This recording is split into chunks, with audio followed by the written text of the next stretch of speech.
ओम गुरुब्रह्मा गुरुर्विष्णुः गुरुर्देवो महेश्वरः गुरु साक्षात् परब्रह्म तस्मै श्री जगद्गुरु आदिशंकर परब्रह्मणे नमः। जय जय शंकर हर हर शंकर, जय जय शंकर हर हर शंकर।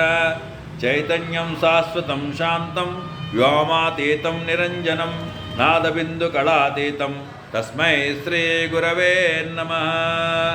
चैतन्यं शाश्वतं शान्तं व्योमातीतं निरञ्जनं नादबिन्दुकलातीतं तस्मै श्री गुरवे नमः। चैतन्यं शाश्वतं शान्तं व्योमातीतं निरञ्जनं नादबिन्दुकलातीतं तस्मै श्री गुरवे नमः। अखण्डमण्डलाकारं व्याप्तं येन चराचरं यत्पदं दर्शितं येन तस्मै श्री गुरवे नमः। जगद्गुरु आदिशंकर परब्रह्मणे नमः। श्री श्री श्री बालात्रिपुर श्री विद्यापीठम आदिशंकर परदेवता अर्चनं करिष्येत्। जय आदिशंकर, जय जय आदिशंकर, जय जय शंकर हर हर शंकर, जय जय शंकर हर हर शंकर, जय जय शंकर हर हर शंकर, जय जय शंकर हर हर शंकर। जय गुरुदेव।